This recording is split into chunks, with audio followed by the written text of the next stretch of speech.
Hello hi साथियों, नमस्कार। तो देखिए, हम लोगों ने नवजात काल के बारे में तो पढ़ा और इस प्रकार से अब हम लोग पढ़ेंगे नवजात काल की विशेषताओं के बारे में। तो देखिए, नवजात काल की विशेषताएं क्या होती है, निम्नलिखित प्रकार की हैं। तो नवजात काल की विशेषताओं में कैरेक्टरिस्टिक्स ऑफ इन्फेंसी में नवजात काल की विशेषताएं क्या है, निम्न है। इसमें पहला है अपरिपक्वता। नवजात काल क्या होता है? नवजात काल में शिशु शारीरिक और मानसिक रूप से क्या होता है? अपरिपक्व होता है। बालक क्या होता है? मतलब शारीरिक रूप से भी और मानसिक रूप से, दोनों रूप से वो क्या बालक पाया जाता है? अपरिपक्व पाया जाता है। अपरिपक्वता के कारण ही वह अपनी आवश्यकताओं को पूरा करने में क्या होता है? असमर्थ होता है। उसके अंदर अपरिपक्वता पाई जाती है, उसके अनुसार वो अपनी किसी भी आवश्यकता को पूरा करने में क्या पाएगा? खुद को असमर्थ होता है। नवजात शिशु की मांसपेशियां छोटी, मुलायम तथा अनियंत्रित होती है। नवजात शिशु की जो मांसपेशियां क्या होती है?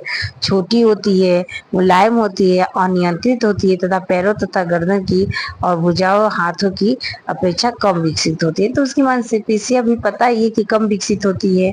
वो क्या होता है? अनियंत्रित होती है और वो हर अपनी आवश्यकताओं को पूरा करने में क्या होता है? असमर्थ और असहाय होता है। अतः इसे समायोजन के लिए परिवार के संरक्षण की आवश्यकता होती है। तो बालक क्या होता है? बालक अपने परिवार के सदस्यों पे डिपेंड रहता है और वो अपने क्या करते हैं? वो इसकी आवश्यकताओं को पूरा करने के लिए संरक्षण में इसकी सहायता करते हैं। तो इस प्रकार से दूसरी जो अवस्था है वो है असहायता। क्या है दूसरी? असहायता।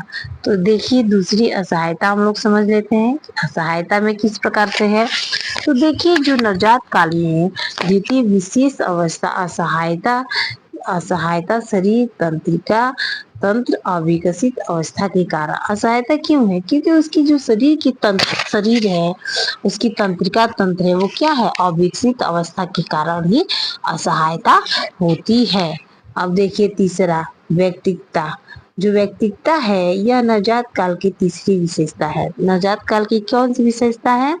तीसरी विशेषता है यह। नवजात काल की तीसरी विशेषता है कोई, देखिए, कोई भी दो नवजात शिशु का आकार, व्यक्तित्व, आकार, रूप में तथा व्यवहार में एक समान नहीं हो सकते। देखिए, कोई भी नवजात की तीसरी विशेषता यही होती है कि उसकी व्यक्तित्व क्या होती है? अलग अलग होती है। दो नवजात शिशु का आकार, रंग, रूप, व्यवहार एक समान होता है? नहीं होता है। उनमें क्या होती है? विभिन्नताएं पाई जाती हैं। प्रत्येक शिशु अपना जीवन अपनी व्यक्तित्व के साथ शुरू करता है। प्रत्येक शिशु क्या करता है? अपना जीवन अपनी व्यक्तित्व के अनुसार तो शुरू करता है। और चौथा देखिए, संवेदनशीलता। तो क्या अब नवजात शिशु की में जो एक विशेषता है वो क्या है? संवेदनशीलता का। तो देखिए, संवेदनशीलता किस प्रकार से है। तो देखिए, नवजात शिशु के संवेग क्षणिक होते हैं। ठीक है, वे सुख व दुख की संवेदना से संबंधित होते हैं। उनके संवेगों की तुष्टि नहीं होती है। वह रोने लगता है तथा तथा पूरा होने के बाद आनंद की अनुभूति करता है। ठीक है, उसके अंदर इतना वो सेंसिटिव रहता है, इतना इमोशनलिटी रहती है उसके अंदर, संवेदनशीलता। कि नवजात शिशु क्या होता है? संवेग क्षणिक होता है, वो सुख दुख की संवेदना से संबंधित रहता है, उसके संवेदों की सूची नहीं होती, वह रोने लगता है तथा पूरा होने पे क्या हो जाता है? आनंद का अनुभूति भी करने लगता है। तो इस प्रकार से देखिए, अब पांचवा हम लोग आ जाते हैं, मूल प्रत्यात्मक व्यवहार। तो जो बच्चे का मूल प्रत्यात्मक व्यवहार है इसके बारे में समझिए।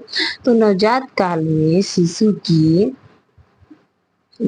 की सभी क्रियाएं तर्क तथा चिंतन की कमी के कारण मूल प्रवृत्तियों पर आधारित रहता है।